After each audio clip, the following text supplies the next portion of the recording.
आइए जानते हैं बिहार के हर जिला हर क्षेत्र की फटाफट बड़ी खबरों को केवल 10 मिनट में। साथ ही आज के इस वीडियो में हम लोग जानेंगे कि सरकार ने कौन कौन सी बड़ी घोषणा की है और महिलाओं को कब से मिलेंगे 2500 रुपए। आज के मौसम, राशन कार्ड, आधार कार्ड, पैन कार्ड और फ्री गैस सिलेंडर से संबंधित बड़ी खबरों को। तो चैनल पर पहली बार आए हैं तो वीडियो को लाइक करके चैनल को सब्सक्राइब जरूर कर दें और कॉमेंट में अपने जिला और अपने शहर का नाम जरूर बताएं।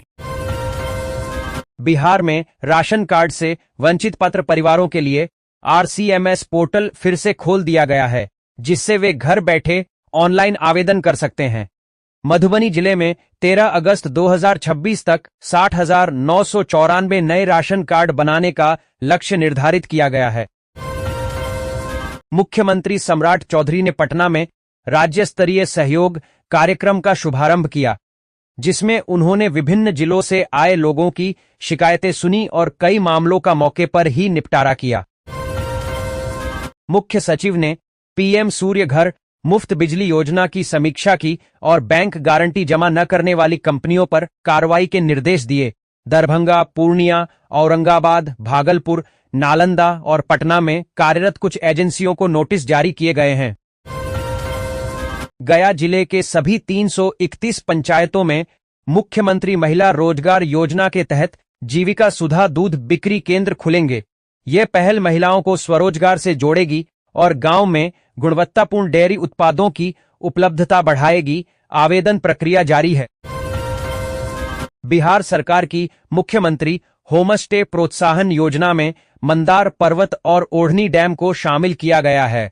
इससे स्थानीय पर्यटन को बढ़ावा मिलेगा, ग्रामीण अर्थव्यवस्था मजबूत होगी और रोजगार के नए अवसर सृजित होंगे।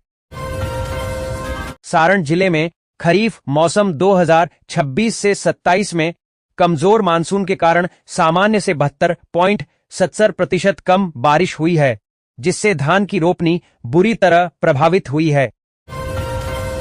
शिक्षा मंत्री मिथिलेश तिवारी ने विभाग की विभिन्न योजनाओं की समीक्षा की, जिसके तहत 8,700 विद्यार्थी और शिक्षक AI प्रशिक्षण के लिए गांधीनगर जाएंगे। भाजपा अध्यक्ष नितिन नवीन 2 दिवसीय दौरे पर पटना पहुंचे, जहां उन्होंने मुख्यमंत्री सम्राट चौधरी से बांकीपुर उपचुनाव और राज्य की राजनीतिक स्थिति पर चर्चा की।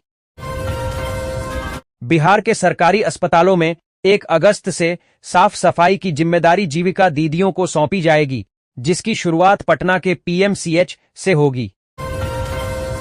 बिहार में पर्यटन को बढ़ावा देने के लिए मुख्यमंत्री ने हेली टूरिज्म एवं एयर टूरिज्म सेवा योजना का शुभारंभ किया है। इसके तहत 1 अक्टूबर से पटना से वाल्मीकि टाइगर रिजर्व के लिए 5,000 रुपए में हेलीकॉप्टर सेवा शुरू होगी, जिससे पर्यटन और रोजगार बढ़ेगा। बिहार के राजस्व एवं भूमि सुधार विभाग में पहली बार 3,268 राजस्व कर्मचारियों का स्थानांतरण बिना मानवीय हस्तक्षेप के ऑनलाइन आवेदन के आधार पर हुआ। औरंगाबाद के देव सूर्य मंदिर को बिहार पर्यटन विभाग की होमस्टे योजना में शामिल किया गया है, जिससे पर्यटकों को आवास मिलेगा और स्थानीय लोगों को रोजगार।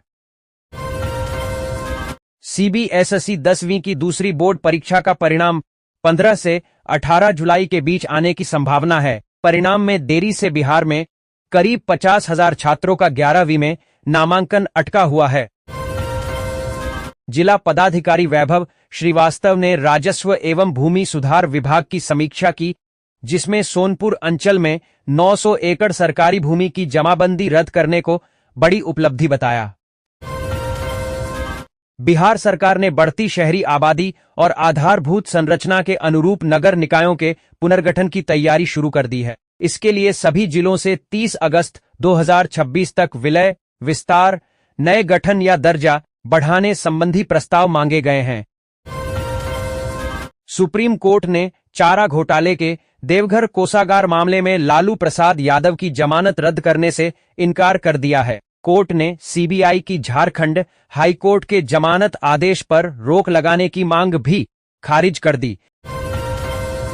नीतीश कुमार ने जदयू प्रदेश कार्यालय पहुंचकर कार्यकर्ताओं को बांकीपुर उपचुनाव में पूरी ताकत से जुटने का निर्देश दिया। उन्होंने NDA प्रत्याशी को भारी मतों से विजयी बनाने के लिए घर घर जाकर सरकारी योजनाओं का प्रचार करने को कहा। बांकीपुर उपचुनाव में जेजेडी प्रत्याशी वीणा मांडवी ने नामांकन के साथ अपनी 1.30 करोड़ की अचल संपत्ति और 36.32 लाख के बैंक ऋण की जानकारी दी।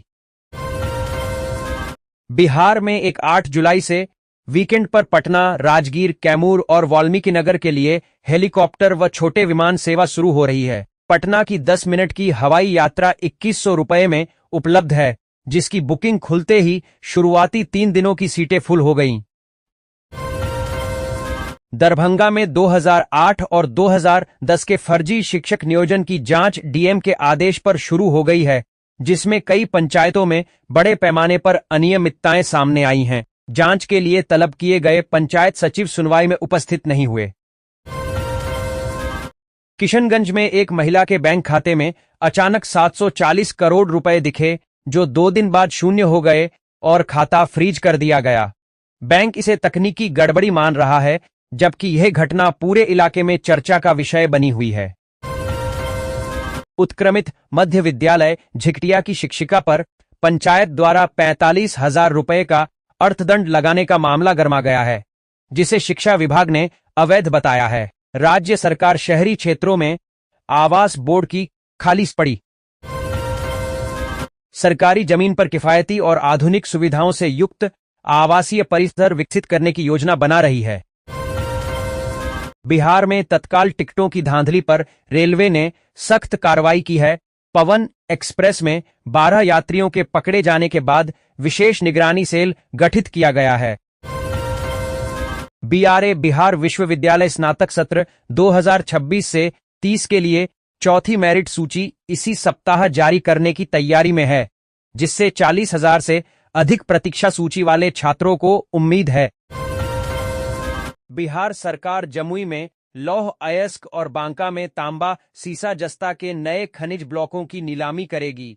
इससे राज्य में खनिज आधारित उद्योगों को बढ़ावा मिलेगा, निवेश आकर्षित होगा और स्थानीय रोजगार के अवसर सृजित होंगे। शिवहर में यूनियन बैंक के शाखा प्रबंधक संतोष कुमार को लोन के नाम पर 4.30 लाख रुपए रिश्वत लेने और फिर लोन रद्द करने के आरोप में गिरफ्तार किया गया है।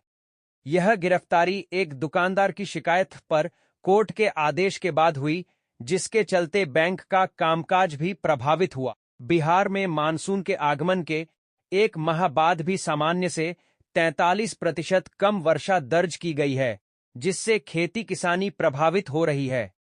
पटना सहित 12 जिले में 50 से 58% तक कम बारिश हुई है। हालांकि अगले 6 से 7 दिनों में भारी वर्षा की संभावना है। सुपौल जिले में शिक्षा विभाग शिक्षकों के समान वितरण के लिए रेशनलाइजेशन प्रक्रिया को तेज कर रहा है। इसके तहत अधिक नामांकन वाले विद्यालयों में शिक्षक भेजे जाएंगे और अतिरिक्त शिक्षकों को दूसरे स्कूलों में स्थानांतरित किया जाएगा। प्रशांत किशोर और उनकी पत्नी जानवी दास ने बांकीपुर उपचुनाव के लिए नामांकन में 197 करोड़ से अधिक की संपत्ति घोषित की है। किशोर पर 8 आपराधिक मामले लंबित हैं, जबकि उनकी पत्नी पेशे से डॉक्टर हैं और उनसे अधिक संपत्ति की मालकिन हैं। पटना में नए सत्र और प्रतियोगी परीक्षाओं के कारण छात्रों के लिए आवास का संकट गहरा गया है, जिससे किराए में भारी वृद्धि हुई है। मकान मालिक अब परिवारों के बजाय बैचलर्स को प्राथमिकता दे रहे हैं और छात्र नए इलाकों में फ्लैट साझा कर रहे हैं। नवोदय विद्यालय समिति ने शैक्षणिक सत्र 2027 से 28 के लिए ऑनलाइन आवेदन शुरू किए हैं, जिसमें सीमावर्ती क्षेत्रों के छात्रों को बड़ी राहत मिलेगी। स्वास्थ्य मंत्री निशांत ने कहा कि केंद्र सरकार के DVDMS drugs and vaccine distribution management system portal के अनुसार बिहार लगातार 22वें महीने दवा आपूर्ति एवं वितरण के क्षेत्र में देश में पहले स्थान पर बना हुआ है। जदयू प्रदेश अध्यक्ष उमेश सिंह कुशवाहा ने तेजस्वी यादव को नॉन सीरियस और पार्ट टाइम राजनीतिज्ञ बताया। उन पर पिता की राजनीतिक विरासत को बर्बाद करने का आरोप लगाया। बिहार के ऊर्जा विभाग ने ग्रीन एनर्जी कॉरिडोर के विकास के लिए नवीन एवं नवीकरणीय ऊर्जा मंत्रालय से 2128 करोड़ रुपए की मांग की है। बांका में जीविका दीदियों के लिए स्वरोजगार ऋण प्राप्त करना अब आसान हो गया है। नई बैंकिंग व्यवस्था के तहत उन्हें 48 घंटे के भीतर डिजिटल माध्यम से ऋण उपलब्ध कराया जा रहा है, जिससे पारदर्शिता और समय की बचत होगी। भागलपुर में जिजियो पेट्रोल पंप के पास स्थित अस्थायी बस पड़ाव को NH से O3B पर जाम और यात्रियों की सुरक्षा के मद्देनजर स्थानांतरित किया जाएगा। बिहार में 16 जुलाई के लिए मौसम विभाग ने मानसून की सक्रियता के बीच भाबारिश, मेघ गर्जन और वज्रपात का अलर्ट जारी किया है। पटना में एक व्यवसायी गूगल पर डॉक्टर का नंबर खोजते हुए साइबर ठगी का शिकार हो गया, जिससे उसके बैंक खातों से 19.76 लाख रुपए निकाल लिए गए। बिहार विद्यालय परीक्षा समिति BSE ने मैट्रिक और इंटर परीक्षा 2026 से 27 में पंजीयन से छूटे विद्यार्थियों को 22 जुलाई तक विलंब शुल्क के साथ आवेदन करने का अंतिम मौका दिया है। विक्रमशिला सेतु पर सोमवार को भागलपुर से नवगछिया तक 14 किलोमीटर लंबा जाम लगा रहा, जिससे यात्रियों को करीब 8 घंटे तक परेशानी झेलनी पड़ी। जदयू ने बांकीपुर विधानसभा उपचुनाव में NDA प्रत्याशी नीरज कुमार सिन्हा की जीत सुनिश्चित करने के लिए कार्यकर्ताओं को चुनावी रणनीति और संगठनात्मक तैयारियों का टास्क दिया है। पटना में अभ्यर्थियों ने लंबित परीक्षाओं के आयोजन, परिणाम प्रकाशन और संविदा कर्मियों की स्थायी बहाली की मांग को लेकर बिहार कर्मचारी चयन आयोग BSSC कार्यालय का घेराव किया।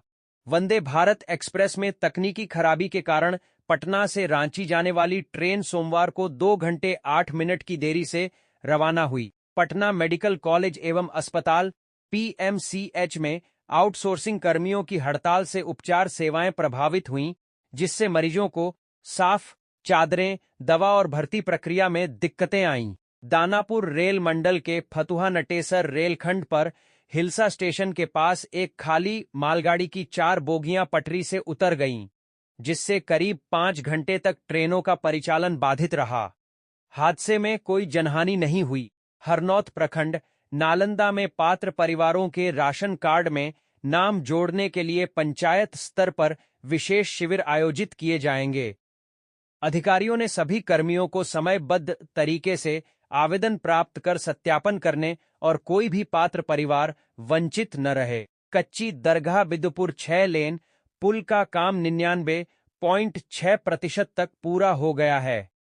पथ निर्माण विभाग के सचिव पंकज कुमार पाल ने सोमवार को परियोजना के निरीक्षण के बाद समीक्षा बैठक की। पूर्वी चंपारण के पवन कुमार श्रीवास्तव केले के रेशे से धागा बनाकर अब साड़ी, शर्ट और पैंट जैसे कपड़े तैयार करने की तैयारी कर रहे हैं। सरकारी भूमि को अतिक्रमण मुक्त कराने के लिए जिला प्रशासन द्वारा चलाए जा रहे अभियान के दौरान रविवार को किंजर थाना क्षेत्र में खेल परिसर निर्माण के लिए चिन्हित सरकारी भूमि को खाली कराने पहुंची प्रशासनिक टीम पर कुछ लोगों ने पथराव और लाठी डंडों से हमला कर दिया। शिक्षा विभाग बांका में शिक्षकों के समान वितरण के लिए रेशलाइजेशन प्रक्रिया अपना रहा है, जिससे 3000 से अधिक शिक्षकों का तबादला होगा। मौसम विभाग ने बिहार के दरभंगा, कटिहार, पूर्णिया और सुपौल समेत 4 जिलों में अत्यधिक भारी बारिश का रेड अलर्ट जारी किया है। चंपारण प्रक्षेत्र की पुलिस ने 2 दिवसीय विशेष अभियान चलाकर 677 अपराधियों और वारंटियों को गिरफ्तार किया। इस दौरान अवैध शराब, मादक पदार्थ और चोरी के वाहन सहित कई आपत्तिजनक वस्तुएं भी बरामद की गईं। बांकीपुर विधानसभा उपचुनाव में जनशक्ति जनता दल की प्रत्याशी वीणा मानवी का नामांकन जांच के दौरान रद्द कर दिया गया है। इस फैसले से जेजेड को बड़ा राजनीतिक झटका लगा है और बांकीपुर उपचुनाव का चुनावी समीकरण बदल गया है। नौबतपुर में एक किशोरी प्रेमी से शादी की जिद में एक 5 फीट ऊंचे मोबाइल टावर पर चढ़ गई, जिससे हड़कंप मच गया। पुलिस ने ड्रोन की मदद से काउंसलिंग कर और प्रेमी को बुलाकर करीब 3 घंटे बाद उसे सुरक्षित नीचे उतारा। पाटलिपुत्र विश्वविद्यालय ने UG रेगुलर कोर्स सत्र 2026 से 30 में नामांकन से वंचित छात्रों को अंतिम अवसर दिया है। पोर्टल 15 से 18 जुलाई तक फिर से खुलेगा, जिसमें आवेदन, शुल्क भुगतान और विषय बदलने का मौका मिलेगा। खगड़िया में कोसी और बागमती नदियां खतरे के निशान से ऊपर बह रही हैं,